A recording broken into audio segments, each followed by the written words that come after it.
Tu peux démarrer. Ok, on y va. Donc, comme on peut voir, c'est un mamar que Rebbe a parlé à l'autre, le 19 Sivan, Tafshimam Chet, 5748. C'est un mamar qui rentre dans des sujets plus ou moins profonds. On essaiera avec l'aide de Dieu de les expliquer au mieux que cela va être possible. Ok. Donc, à l'autre, lorsque tu élèveras les flammes face au candélabre, face à la menorah, Yair ou Shivat Anerot, ces flammes-là devront donc briller face à la menorah. C'est vrai, comme Rachid rapporte, que les 6 flammes devaient se diriger vers, les 6 flammes qui bougeaient devaient se diriger vers l'axe central. Et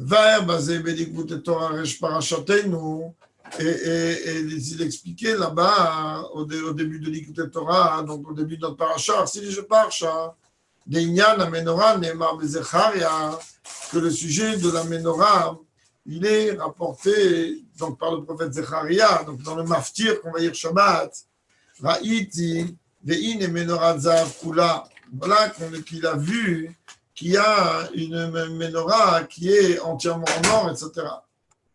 Et là-bas, le prophète dit qu'il y a la menorah, au prinat klal ou neshamot Israël, le sujet de la menorah représente la klalout, la globalité des âmes du peuple juif.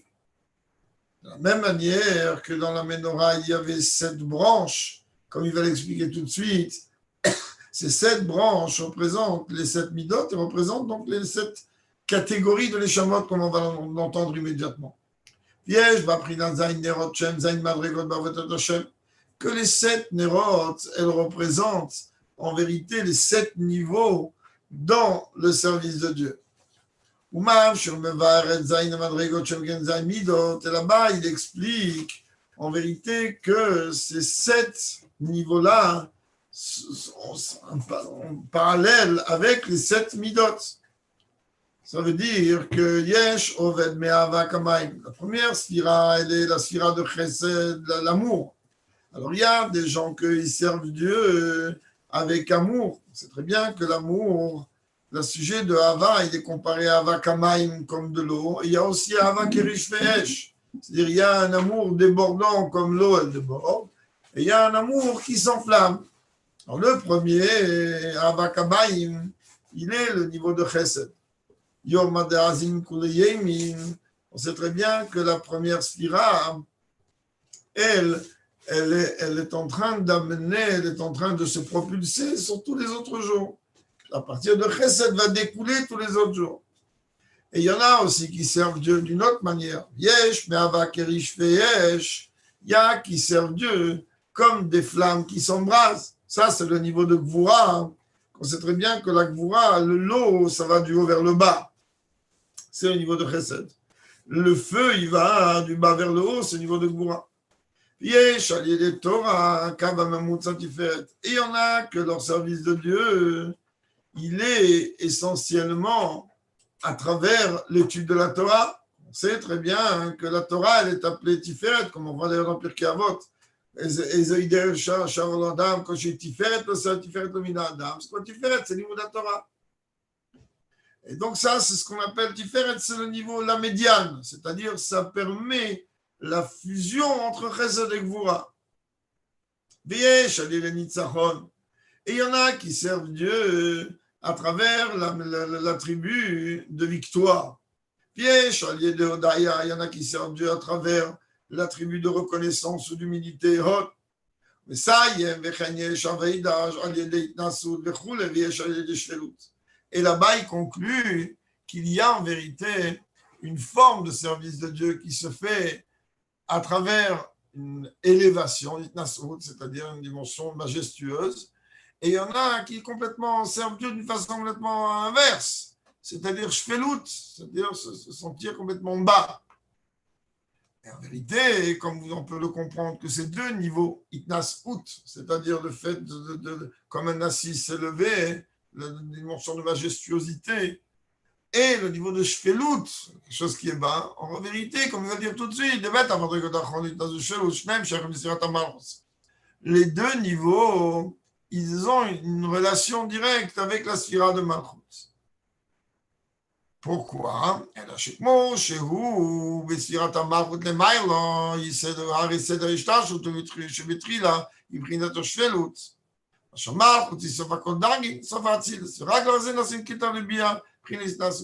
Pourquoi les deux niveaux de s'élever ou bien de se rabaisser, c'est lié avec Malchut?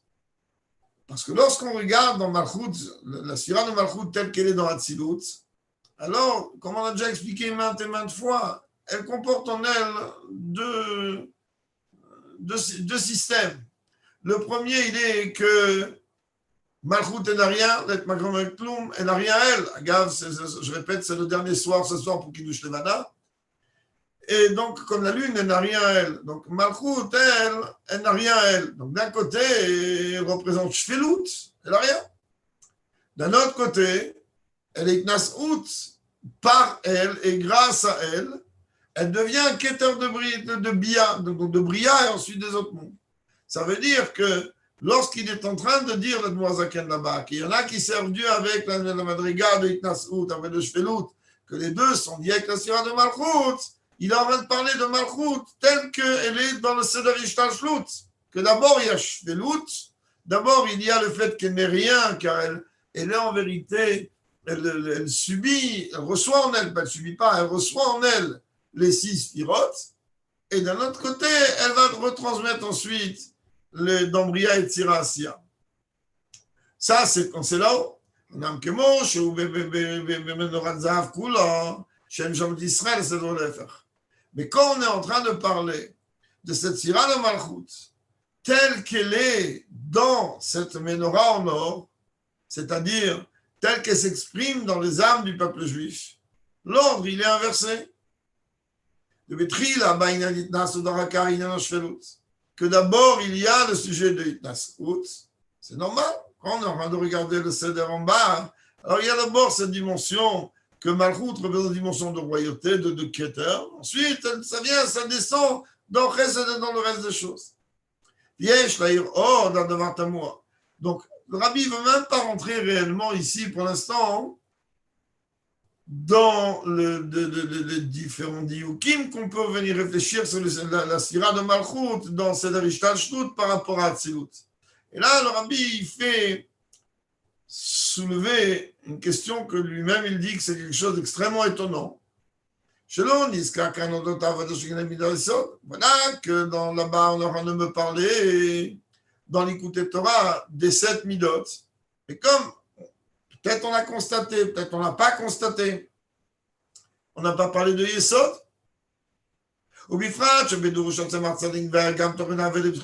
Surtout que dans les commentaires du Tzemar Tzedek, là-bas, oui, on a développé la voda avec Yesod.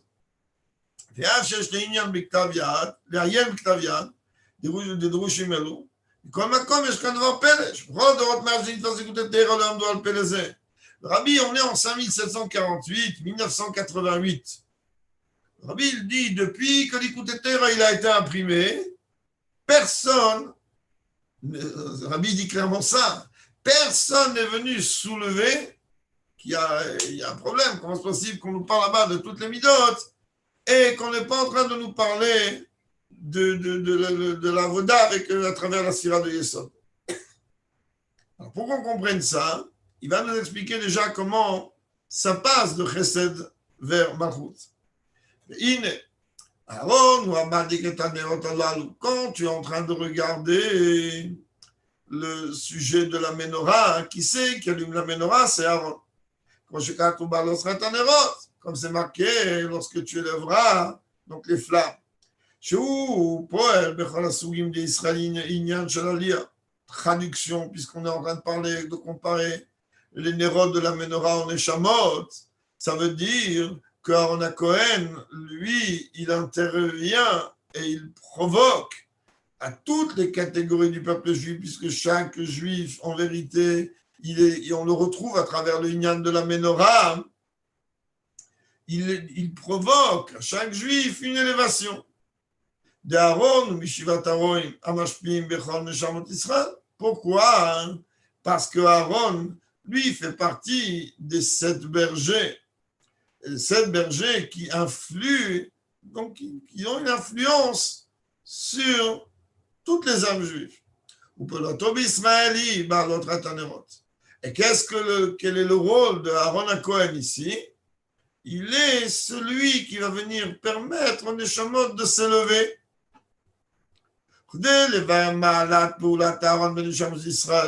Afin d'expliquer la relation qu'il y a, pourquoi spécifiquement l'action de Aaron dans les âmes juives, elle permet une élévation.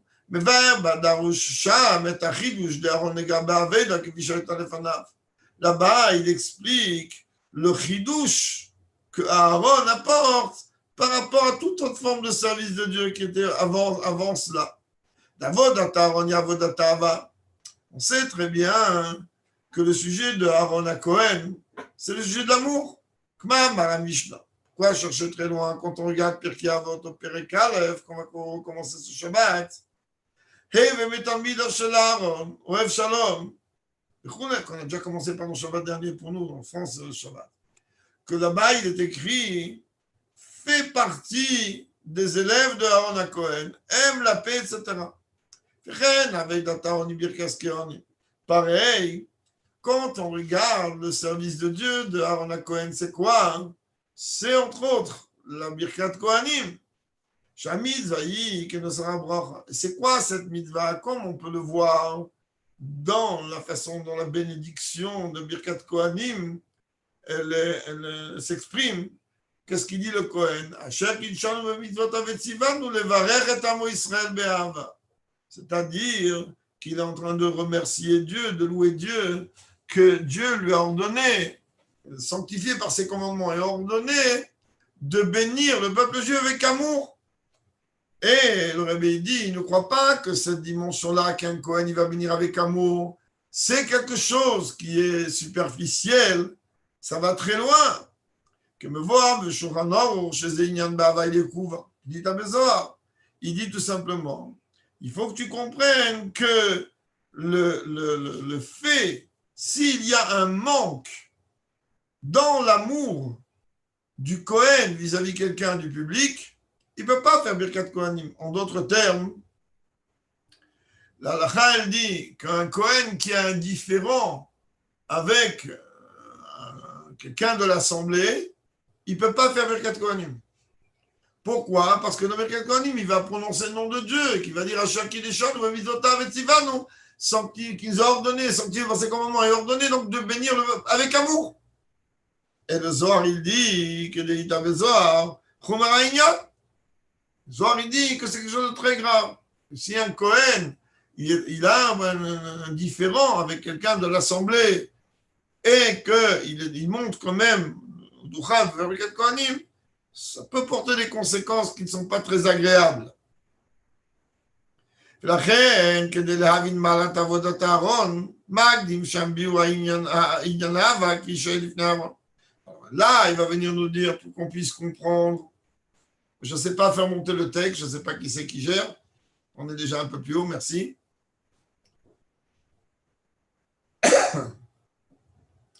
Et donc, il dit, pour qu'on comprenne cela, le travail de service de Aaron, on a besoin d'abord d'expliquer c'est quoi le sujet d'amour qu'il y avait avant Aaron. C'est-à-dire que j'ai l'amour avant Aaron. Si déjà tu veux parler de l'amida de Chesed, l'amida de Chesed, elle existait déjà chez Abraham. Alors, quelle différence il y a entre le Chesed de Abraham et le Chesed de Aaron? Toi, tu es en train de me dire qu'il fait partie des 7 bergers. Je veux bien, mais Abraham aussi, il fait partie des 7 bergers. Alors là, le Rebbe dit que déjà, on va expliquer cette Nekuda-là de niveau de Ahava qu'il y avait avant Aaron, c'est-à-dire, c'est-à-dire que ce qu'il y avait chez Abraham Avinu, chez Warish Amishloshot Avot, que lui, il est le premier des 3 patriarches. Fénikra Bekratu, il est appelé d'ailleurs dans le texte Avraham Oravi, Avraham, mon bien-aimé. Et l'amour, la dimension d'amour du peuple juif, elle a été ensuite projetée, transmise à tout le peuple juif.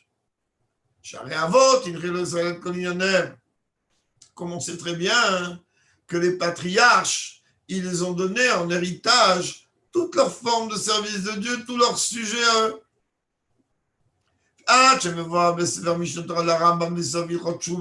Jusqu'à même qu'il est rapporté dans le Rambam à la fin des lois de Tchouva, que peu importe les différents degrés d'amour, qu'on peut venir citer ou rappeler, le niveau d'amour au plus haut niveau, le plus haut, c'est celui d'Abraham. Alors quoi? Donc le Rabbi dit, ici on a en vérité un problème. C'est quoi le niveau le plus haut? Est-ce que c'est le niveau d'Avraham Avinu ou est-ce que c'est le niveau de Aaron HaKohen? Et le sujet de Birkat Kohanim, que jusqu'à même on a déjà expliqué combien qu'un Kohen il doit faire attention que quand il va monter pour le Duchan pour faire Birkat Kohanim, il doit vraiment faire Be'ava, avec amour, il va prononcer le nom de Dieu. Le sujet est comme ça. Le sujet d'amour d'Avraham, il est, comme on le dit, Avat Olam. D'un côté, on va traduire Avat Olam comme un amour éternel. D'un autre côté, Avat Olam, l'une des explications, comme le Rebbe dit ici,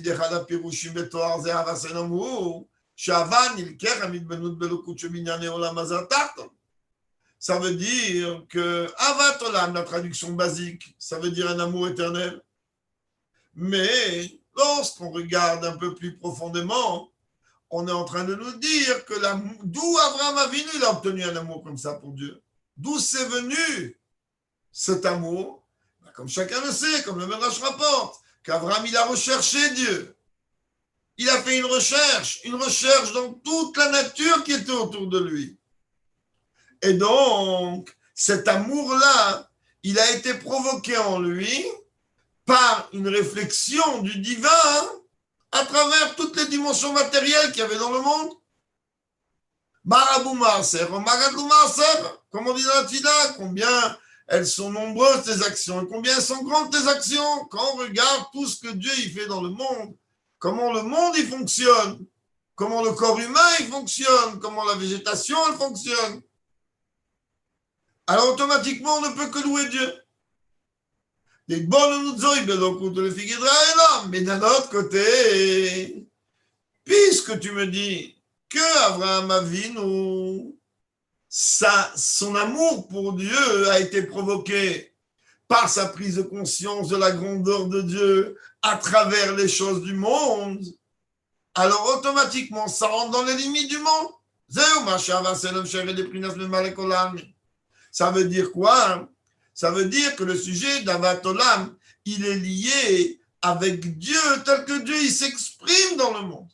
Mais Malek Olam, il emplit le monde. C'est-à-dire ce niveau-là divin qui s'habille dans les limites du monde. Et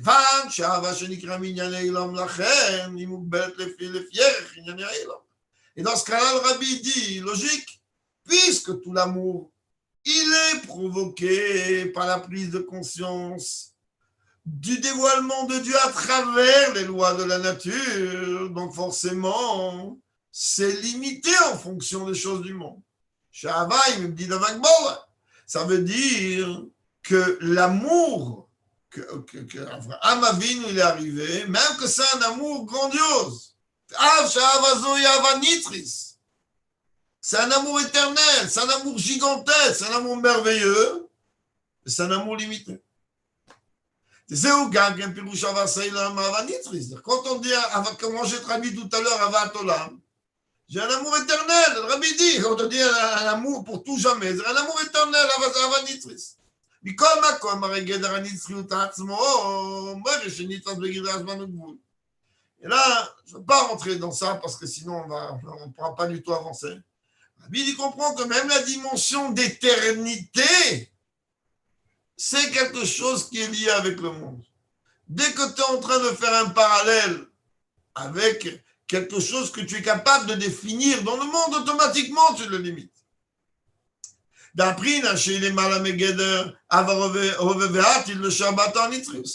Parce que lorsque tu es en train de parler d'un niveau, Rabbi dit, qui est au-delà du passé, présent, futur, donc au-delà du temps, tu ne peux pas venir dire que c'est éternel. Dès que tu es en train de parler éternel, éternel par rapport à quoi? Tu es forcé de parler, quand tu parles d'éternité avec ton langage humain, par rapport au temps dans lequel tu te trouves. Et toi, déjà, dans ta pensée, dans tes paroles, tu te projettes. Quand tu dis à l'éternité, tu te projettes quand même quelque part.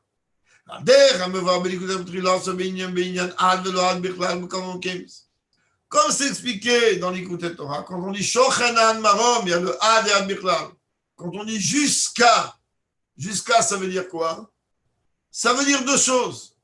Ça peut vouloir dire que la chose du point B, je veux dire jusqu'au point B, ça peut vouloir dire que le point B, il est inclus dans le A, ou ça peut vouloir dire qu'on n'arrive pas au point B. Comme le Rebbe avait parlé, une parenthèse très rapide, il avait parlé à Moshe Katsav à l'époque, quand il s'agissait que les Palestiniens voulaient discuter d'autonomie, et que le Rabbi a dit, il ne faut même pas discuter avec eux de ça. Et le Rabbi est venu dire que parce que s'ils vont discuter, alors dans l'ordre dans lequel le Rabbi a dit, ils vont donner Jéricho, Gaza et compagnie. Et le Rabbi a dit, Yerushalayim, jusqu'à Yerushalayim. Jusqu'à Yerushalayim, ça peut vouloir dire Dieu préserve, Hashem Yishmor inclus. Ça peut vouloir dire que Adkan, il y a une limite à laquelle on n'ira pas. Mais en Chassidut, en Kabbalah, la dimension de Ad et Ad Bichlal, c'est une dimension encore beaucoup plus profonde et je l'ai expliqué d'une façon très basique. Donc on a compris que quoi? Que l'amour de Abraham Avinu, qui nous a donné en héritage, même que c'est un amour éternel, à partir du moment où on l'appelle Avaseilom, un amour qui est lié avec les lois de la nature, donc qui est lié avec le dévoilement de Dieu à travers la nature. En plus de cela, le fait qu'on appelle Olam d'une façon de Nitzri, c'est quelque chose qui fait partie de ces Darishtash, de l'enchaînement des mondes. Alors que l'amour de Aaron, c'est-à-dire de Birkat Kohanim et de Aaron à Kohen, c'est un amour qui est au-delà de l'enchaînement des mondes. Dès qu'on parle d'au-delà de l'enchaînement des mondes, de quoi on parle? Miprinat Solev Konami, du niveau qu'on traduit, qui entoure le monde, mais en Kamouvan, ça ne veut pas dire réellement entouré, ça veut dire que ce niveau-là ne s'exprime pas dans le monde. C'est-à-dire qu'il projette la lumière de Dieu est projetée sans pénétrer le monde, ou les mondes. Et d'ailleurs, on voit que le mot Aharon, c'est les mêmes lettres que Nir'eh, qui veut dire donc voir, être vu. Sheromez, les Prinatareir, ça veut dire, il vient sous-entendre quelque chose qu'on est en train de voir. Et on sait très très bien qu'il n'y a strictement aucune comparaison entre quelque chose que l'on voit et quelque chose que l'on entend. Dès qu'on voit quelque chose, ça devient effectif et rien ne peut le déplacer. Romez, les Prinatareir, de Yanaria, Moral, Riyat, et Samadavar, Kvoshekatouf. Quand on est en train de parler de Réa, de vision, quand je vois une chose, je la vois telle qu'elle est, l'essence même de la chose. Comme c'est marqué, comme c'est marqué que on va voir Dieu, que chaque œil pourra contempler Dieu. Ça veut dire, on est en train de parler d'un dévoilement qui est au-delà de l'enchaînement des mondes.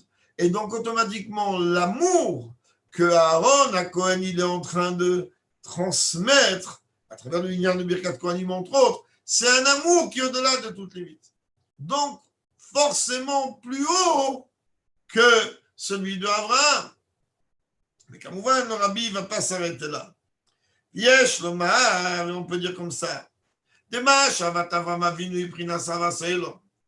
Ve havat Aaron il est mal iprina tavatolam. Le fait qu'on vient d'expliquer que l'amour d'Avraham Avinu, il est lié avec Avatolam, un amour certes éternel, mais limité avec les choses du monde. Et l'amour d'Aaron Cohen, il est au-delà des limites de ce monde. Avraham Avinu, Rabbi donne ici quelque chose, une phrase très très forte. Rabbi dit comprend, c'est pas qu'Avraham Avinu, il n'aurait pas pu arriver au degré de Aaron à Cohen. Ou c'est pas qu'Aaron à Cohen, il est complètement à un niveau tellement plus haut de lui-même d'Avraham Avinu. Rabbi dit tout simplement parce que les outils, et comme il va l'expliquer tout de suite, les outils qu'Avraham Avinu il avait, c'était avant Matan Torah, et à partir du moment où c'était avant Matan Torah, peu importe le degré qu'il va atteindre, il ne pourra jamais atteindre ce niveau-là, le niveau que Aaron il peut atteindre, le niveau que n'importe qui plus loin il peut atteindre. Car Abraham, il est avant Matan Torah. Et dans ce cas-là, les choses elles ne peuvent pas. Il y a une limite avec laquelle on peut atteindre avant Matan Torah, ce qui n'est pas le cas avec Aaron qui habite à Matan Torah. On avait dit ici, en vérité, que c'est ça tout le diouk. Il va l'expliquer maintenant. C'est connu. Avant le don de la Torah, il y avait un décret que les dimensions les plus hautes, les dimensions divines, ne s'exprimeraient pas dans la matière et la matière ne pouvait pas s'élever. Et donc quoi? Qu'est-ce que tu attends qu'Abraham, lui, va pouvoir atteindre des niveaux qui, de toute façon, il y a un décret que ça ne descend pas en bas.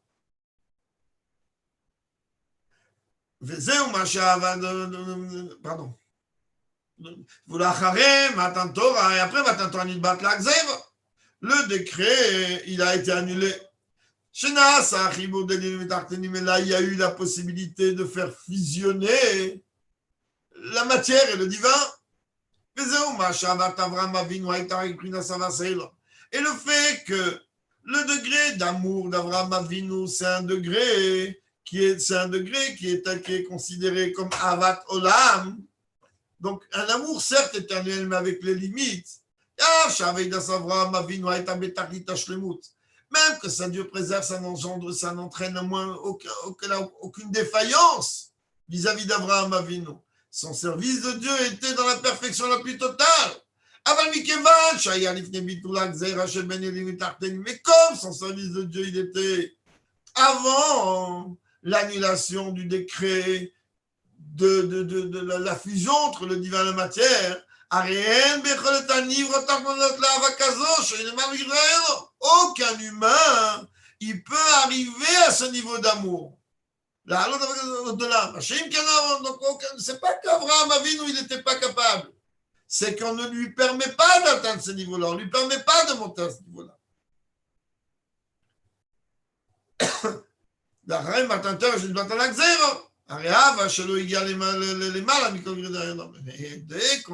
Dès que Dieu a enlevé le décret, alors automatiquement, oui, il a pu arriver, Aaron à Cohen, il a pu arriver à des degrés d'amour infiniment plus hauts parce qu'il n'y avait plus de barrière.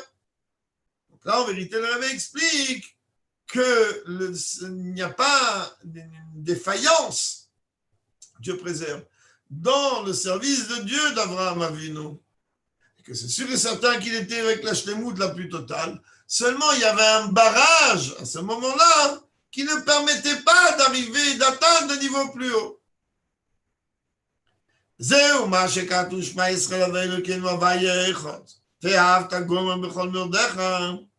C'est ça qu'il est écrit. On dit dans le schéma Israël. Écoute, Israël, éternel, dans les temps, tu aimeras, etc., de tous tes moyens. C'est pour ça que là, on dit de tous tes moyens. Pourquoi? Parce que ça, c'est quelque chose qui est donné après Matan Torah. Et après Matan Torah, alors il n'y a plus de limite. On peut s'élever dans les niveaux les plus hauts.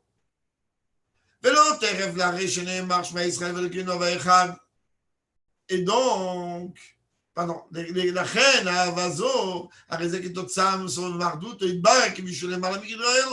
Donc on voit que quoi? Que cet amour-là, il est en vérité une conséquence de la fusion entre l'union qu'on a avec Dieu, telle qui est complètement de l'enchaînement des mondes. Donc tout de suite après qu'il est écrit, écoute Israël, l'éternel ton État, on est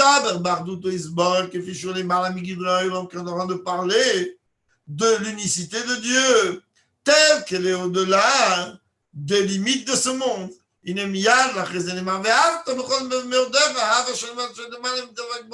Tout de suite après, il est écrit, tu aimeras ton Dieu de tous tes moyens. On a déjà expliqué qu'en vérité, quand on est en train de faire le schéma, quand on est en train de dire Echad, alors comme chacun il sait que la kavana de Echad, il est que le Aleph, c'est-à-dire Dieu, il est au-delà du Chetz, des 7 cieux et de la terre et des 4 points cardinaux. Donc, tout de suite, quand Dieu on est en train de proclamer cette unicité de Dieu, alors immédiatement vient l'injonction qui est d'aimer Dieu de tous nos moyens, c'est-à-dire au-delà des limites de ce monde. Vous allez dire, maintenant le rabbi va dire, mais nous, quand on fait le schéma, alors on ne lit pas directement Ve'ahavta, il y a une phrase avant. Et là, le rabbi va expliquer. Même si en vérité que lorsque nous faisons le schéma, alors il y a une phrase intermédiaire qui est Baruch Shem Kvod Malchut Olam Vaed. Dès qu'on est en train de dire Baruch Shem Kvod Malchut Olam Vaed, dès qu'on est en train de parler de Malchut et du Kavod, c'est-à-dire qu'on est en train de parler de l'unicité de Dieu telle qu'elle s'exprime dans le monde.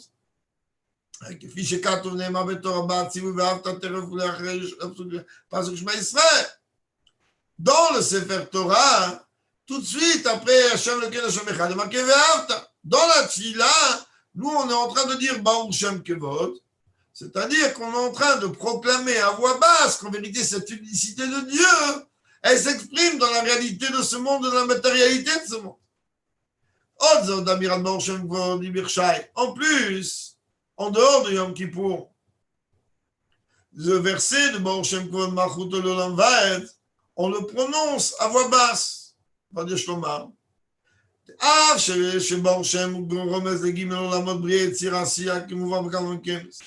Même qu'en vérité, quand on est en train de dire le verset,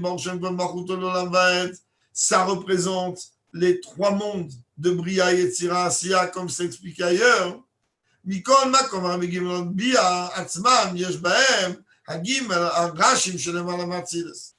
faut quand même savoir que même dans ces 3 mondes de Bria, Yetzira, Asiya, en eux-mêmes, il y a ce qu'on appelle les têtes, des têtes qui sont au-delà d'Atsilut. On est en train de parler là-bas de Keter d'Atsilut qui est là-haut. Comme c'est expliqué, comme dans un autre endroit, quand on est venu parler des 13 attributs de miséricorde, comment on arrive au 13? Il dit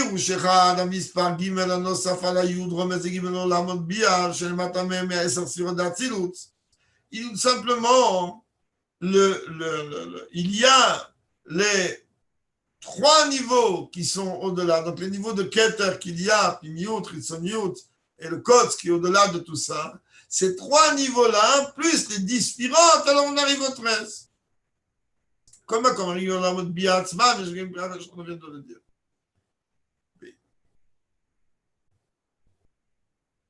Et cela, chez le Pirouch Echad, Amis par Gimel Anosaf à la Yud, remet Gimel Olamot Bia.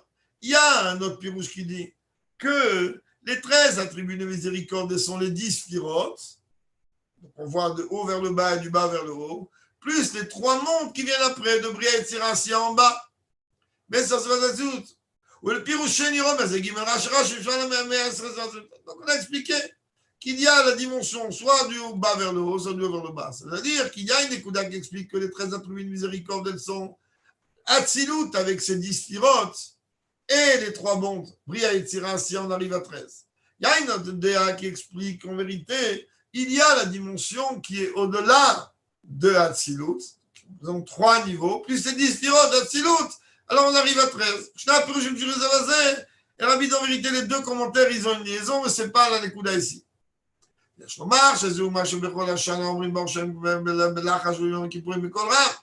C'est l'une des raisons pour lesquelles que pendant toute l'année, nous disons Baruch Shem Kevod Malchuto à voix basse. Et à Yom Kippour, on dit à voix haute, Ki Bechol Hashana Rebegal ou Inyan Baruch Shem Remez dans la Modbia. Parce que pendant toute l'année, d'une façon dévoilée, le sujet de Baruch Shem Kevod représente les 3 mondes inférieurs à Hatzilut. Bria Yetzira Asiya.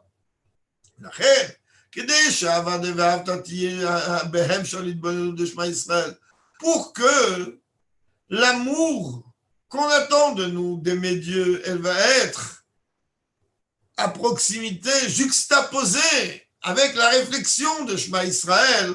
Qu'est-ce qu'on dit? On dit Baruch Shem Kevod à voix basse. C'est-à-dire que pendant toute l'année, on veut juxtaposer la kavana de Echad, de l'unicité de Dieu, avec Ve'avta, avec tu aimeras, puisque Baruch Shem Kevod est lu à voix basse. Machim Ken B'Yom Kippourim. Alors, en vérité, à Yom Kippour, les choses sont différentes.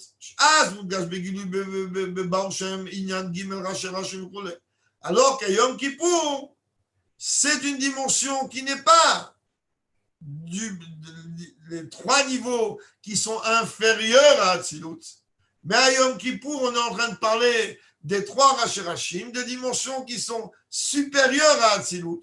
Donc il n'y a aucun problème à prononcer à voix haute, on brille l'auto bekolra. יש לומר שזהו גם ביור מאמר הזל, שברוך שם כבוד מלכותו כולי, נאמר על ידי יעקב לבונוב, שאמרו לו שמע ישראל. D'ailleurs, quand on regarde la Gemara là-bas dans Sachim, elle est en train de dire que d'où ça vient cette phrase de Shema Israël et Baruch Shem Kevod Malchuto l'envers. Quand Yaakov Avinu, où il a senti qu'il devait rendre l'âme à Dieu, alors ses enfants, ils se sont réunis vers lui et ils lui ont dit Shema Israël, écoute papa, donc ils l'ont appelé Israël. Hashem Elokeinu Hashem Echad, t'as pas à t'inquiéter. L'Éternel, ton Dieu, il est le nôtre et il est un. Et qu'est-ce que Yaakov Avinu nous a répondu? Baruch Shem Kevod Malchuto l'envers. Shem Shem Bilibecha Elechad, Karen Bilibenu Elechad. Eux, ils ont dit à leur père, de la même manière que dans ton cœur à toi, il n'y a que un, c'est-à-dire Dieu. Chez nous aussi.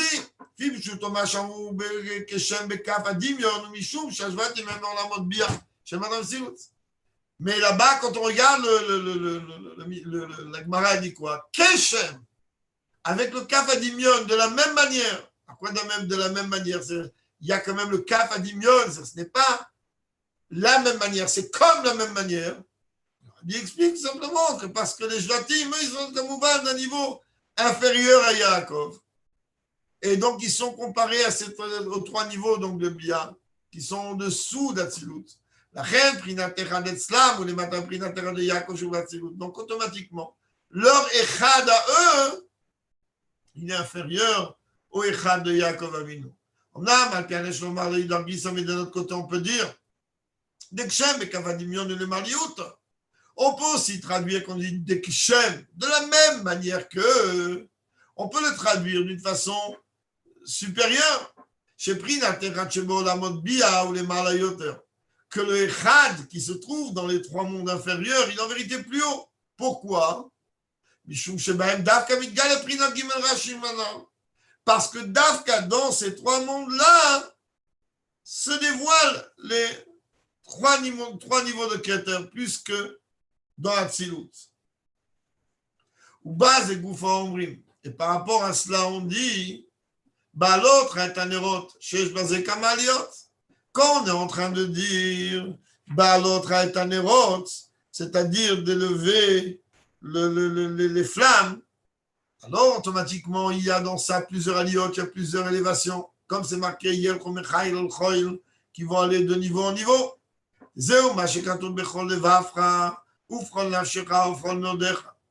qu'on est en train de dire que dans l'amour de Dieu, il y a de tout ton cœur, de tout ton âme et de tous tes moyens. Il y a le sujet d'aimer Dieu avec tout son cœur. Et quand on est en train de dire de tout le cœur, c'est toutes les dimensions du cœur, que ce soit les dimensions qui entourent, les dimensions intérieures, et plus que ça, même quand on est en train de parler de méod, c'est-à-dire qu'on a besoin du maximum. Quand on dit Bechol Nafshecha, sur toute la dimension de l'âme. Et dès qu'on est en train de parler de toute la dimension, c'est la dimension extérieure, la dimension intérieure. Pareil qu'on dit de tous tes moyens.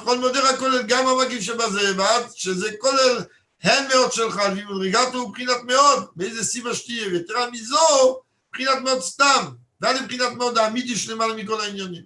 Quand on est en train de dire de tous tes moyens, ça veut dire on n'est pas en train, on est en train de demander que les moyens, pas seulement la facette extérieure de tes moyens, elle va être utilisée pour le service de Dieu. Tous tes moyens tels qu'ils sont réellement, c'est-à-dire aussi bien leur facette extérieure que leur facette intérieure, et au-delà même que ça va être du méod, même au-delà de tout ça. כאשר בית פרינותינו מאירים אצלו פנימיות, הרי אז אפשר את פרינת עליון היותר שהיא נעשית פרינת מקיף.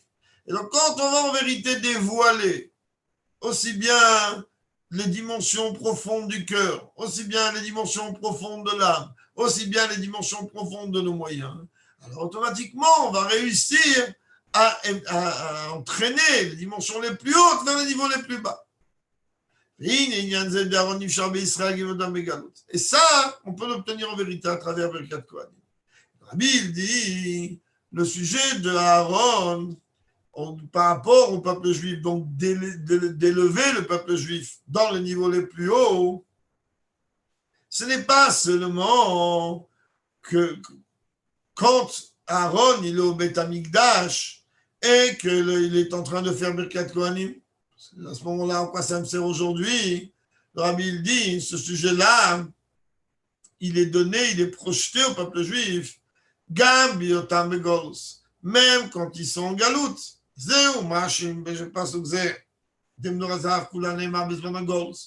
Quand est-ce que ce verset-là du prophète Zecharia, il a été dit? Au moment où le peuple juif était dans galoute Bavel. Comme c'est marqué là-bas, que la parole de Dieu, elle était par rapport à Zerubbabel. C'est qui Zerubbabel? Des Israël écrit Zerubbabel. Zerubbabel, c'est Zera, je les ai implantés en Babel. Et le peuple juif, il était là-bas chez Nisreu Begalut Babel, que le peuple juif, il a été donc implanté en Babylonie. Et c'est pareil dans chaque exil. Quand le Galut Edom, inclut le Galut dans lequel on se trouve, le Galut de Edom. De la même manière que lorsque l'on était à Babel, alors la Shrina était avec nous, etc. Pour ça que la parole de Dieu, elle a pu s'exprimer chez Jabaim Prinat Varavai et Prinat Malchus. On sait très bien que la parole, c'est Malchut. C'est marqué là-bas dans Patalia ou Malchut, Pe, Torah Shebe'al Pe, c'est lié avec la parole. יש לו שבזה דזהו גם מה שעניין זה אומרים דווקא בהפטרה. Et aussi on peut rajouter le fait qu'on rappelle ce inyan-là de Ménorat Zahav, c'est-à-dire de la comparaison qu'il y a entre la Ménorah et les Neshamot du peuple juif, et que ça a été dit Dafka en période de Galout et de Galout Babel et tous les inyanim qui sont liés avec ça. Pourquoi Dafka dans la Haftara et pas dans Kriyat Torah, hein? Parce que la Haftara, elle est chez l'oracle, si on décrit à sa terre, c'est pas seulement la conclusion de la lecture de la Torah, elle a, Shiltaken, Mechamat Zerat Amachut, Bisvan Galout, comme on sait très bien que la Haftara, elle a été instituée par le fait qu'il y a eu un décret qui interdisait qu'on fasse Kriyat Torah. Donc les Ramim ont institué qu'on va dire les parties des prophètes qui ont un lien extrêmement étroit avec ce que la paracha comporte. Shebimkom Kriyat Torah Shemitakrim Takanat Moshe Rabbeinu, que à la place de Kriyat Torah qui était interdit à l'époque, il n'y avait pas seulement besoin de se confiner, mais l'homme échané, alors que ça c'était une institution de Moshe Rabbeinu. Tik nous nikro Haftara. Chachamim ont institué qu'on veut dire aussi la Haftara. זו החידוש להפטרה זו גופה, שגם בזמן הגלוס פועלים עניין למנורת זהב כולה. Elle fait qu'en vérité l'Haftara, elle montre quoi? Elle montre le niveau de Kriyat Torah pendant la période du Galout. Donc tu vois que quoi? Que même pendant la période du Galout, alors il y a, oui, cette dimension que le peuple juif, il peut œuvrer en tant que candélabre en or. Bof d'Ardout d'Israël, surtout que ce candélabre-là, il doit être miksha, il doit être d'un seul bloc. Dans une façon de hardout, homme, femme et enfant, qu'on sait très très bien que toute la descente en galout, elle est pour emmener une élévation beaucoup plus haute et rien que pour ça, on arrive en vérité à la conclusion de la Haftara que oui, il y aura une libération dans tous les sens. C'est la grâce, il y aura la dimension de grâce au plus haut niveau d'une façon de doubler. D'Otiot Foulot, Bichlal, Morim Alagiolo, on sait très bien que les lettres des doublés rappellent le sujet de Géoula, comme c'est expliqué, c'est dire Ushim Marash, Lech Lecha, qu'on voit que là encore c'est redoublé, Lech Lecha, etc. Il nous a chinu. Haïta Géoula, Megalus, Bavel, Géoula, Nitzrit, que si on avait mérité, alors normalement, le deuxième Beth Amikdash, il aurait pu être le dernier, puisque après la Géoula de Bavel, on a construit un deuxième Beth Amikdash. Et quand je ken, quand on rate à la réconciliation de la Gauze, je pense que je t'accompagne même ça. Raison de plus maintenant, après tous les sujets d'exil et tous les décrets, tous les massacres, et que Dieu fasse que ça n'arrive plus jamais. Raison de plus, la drame, il n'y en a pas mis le Maliouta aujourd'hui, ça va être doublement dans le sens élevé du terme, qui fly net touchia, doublement près de libération. Dès la Yarat Kol Israël, on va partir tous ensemble, tout le peuple juif. Binareinu, Viskeneinu, Bevaneinu, Vivnoteinu, avec nos jeunes, nos vieux, nos fils, nos filles. L'artseinu, Akdosha, en Terre Sainte, Vélerushalayim, Irakedesh, à Jérusalem, ville sainte. Velbeis, Amigdash, Vekedesh, Akedosh, mais dans le Bet Amigdash et dans le Kodesh Akodashim. Félix, on verra la carte de la menorah par l'entremise de Aaron Kohen Gadol. L'autre est un héros qu'on verra donc élever les flammes. Rapidement de nos jours. On puisse mériter le point de mamage de voir ce lien-là de Géoula, de Menorah Zahav.